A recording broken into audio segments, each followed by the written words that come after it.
జీవీఎంసీలో voting ముగిసినా YCP నేతల పోరు ఆగడం లేదు. వైసీపీ సభ్యులకు విప్ జారీ చేసిన ప్రొసీడింగ్స్ ను ఎన్నికల అధికారికి తెలిపారు. వైసీపీ నేతలు విజయ్ కుమార్, పల్లా దుర్గారావు అవిశ్వాసానికి అనుకూలంగా ఎంతమంది ఓటు వేశారు, వ్యతిరేకంగా ఎంతమంది ఓటు వేశారో తెలపాలని కోరారు వైసీపీ నేతలు.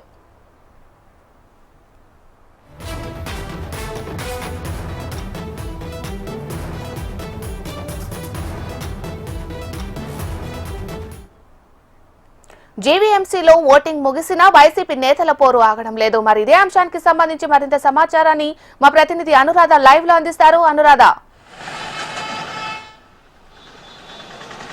మీనాక్షి, ఏదైతే విశాఖపట్నం జీవీఎంసీ మేయర్ మీద అవిశ్వాస తీర్మానం పెట్టి ఆ అవిశ్వాస తీర్మానంలో కూటమి నెగ్గింది. కూటమి విజయోత్సవాలు జరుపుకుంటున్న సందర్భంలో మరొకసారి వైసీపీ తనదైన శైలిలో ఈరోజు మళ్ళీ వారిని కార్నర్ చేసే ప్రయత్నం అయితే చేస్తున్నారు. అయితే ఇప్పటికే వాళ్ళు విప్ జారీ చేశారు. విప్కి సంబంధించిన ప్రొసీడింగ్ పేపర్స్ని ఎన్నికల అధికారికి అందజేశారు.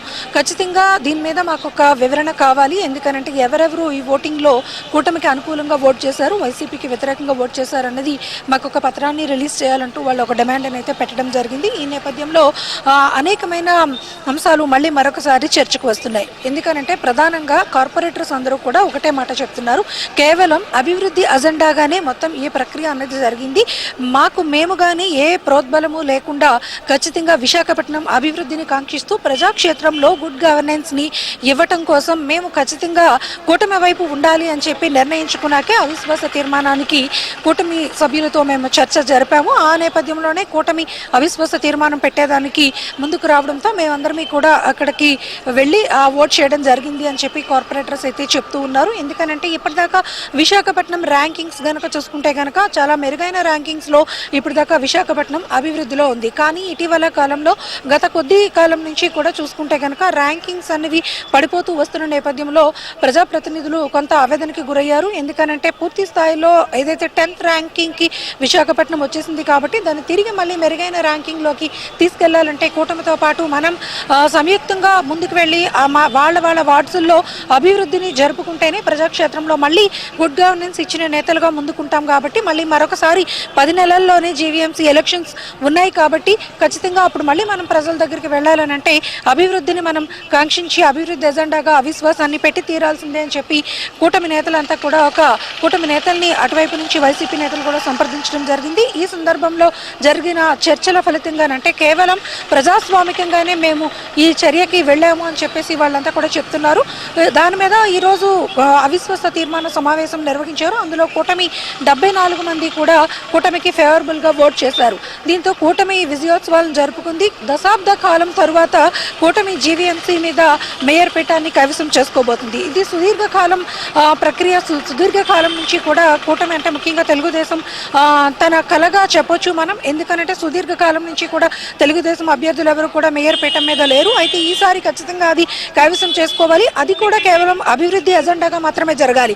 మేయర్ కూటమి సభ్యులు అయ్యి ఉంటే కనుక విశాఖ నగరపాలక సంస్థలో జరిగే అభివృద్ధి కార్యక్రమాలు మరింత వేగవంతం అవుతాయని ఇక్కడున్న ప్రజాప్రతినిధులు కార్పొరేటర్స్ అంతా కూడా భావించారు. ఆ విధంగా ఈ ప్రక్రియకి మొత్తంగా స్టార్ట్ చేశారు. మొత్తానికి గ్రేటర్ ఆపరేషన్ని చాలా సునాయాసంగానే కంప్లీట్ చేశారు. అయితే చాలా ఉత్కంఠభరితమైన ట్విస్ట్లు అయితే మాత్రం జరిగాయి. అయితే వైసీపీ మొదటి నుంచి కూడా దీన్ని అడ్డుకునే ప్రయత్నం చేసింది. అడ్డుకునే ప్రయత్నంలో భాగంగానే విప్ జారీ చేశారు. 58 మంది కార్పొరేటర్స్కి కూడా విప్ జారీ చేసి వాళ్ళెవరిని కూడా నిర్వహించే ప్రయత్నం చేసి క్యాంప్ రాజకీయాలకు సైతం తెరతీసి శ్రీలంక, కేరళ లాంటి టూర్స్కి కూడా వాళ్ళందరినీ కూడా పంపించడం జరిగింది. అయినప్పటికీ కూడా కేవలం అభివృద్ధిని కాంక్షిస్తూ వీళ్ళంతా కూడా కూటమి వైపుకు చేరారు. ఇప్పుడు ఎవరైతే కూటమి పార్టీస్లో చేరారో వాళ్ళంతా కూడా కేవలం ఎటువంటి ప్రోద్బలాలు లేకుండా, ఎటువంటి ఒత్తిడి లేకుండా మేము మా స్వయం ప్రతిపత్తితోనే ఓట్ చేశామనేది కూడా చెప్పడం జరిగింది కాసేపటి క్రితమే. మొత్తానికి చూసుకుంటే కనుక మేయర్ పీఠాన్ని అయితే కూటమి దక్కించుకుంది. దీంతో ఈ 10 నెలల కాలంని కూడా మంచి స్థాయిలో అభివృద్ధి చేసి మళ్ళీ ప్రజాక్షేత్రంలో ఎలక్షన్స్కి వెళ్ళబోతున్నామని చెప్పేసి కూడా వాళ్ళ విజయోత్సవాన్ని అయితే చేసుకుంటూ ఉన్నారు. మరోవైపు వైసీపీ ఇంకా తను ఏదైతే ఇప్పటికీ ఒక ఘోరమైన ఓటమిని చూసినప్పటికీ కూడా అంటే వ్యూహ ప్రతి వ్యూహాలు ప్రయత్నాలు చేసినప్పటికీ కూడా దాంట్లో కూడా ఫెయిల్యూర్ అయ్యారు. అయినప్పటికీ కూడా మళ్ళీ దీని మీద అంటే విప్ జారీ చేసిన తర్వాత 7 days లో ఆన్సర్ చేయాల్సి ఉంటుంది.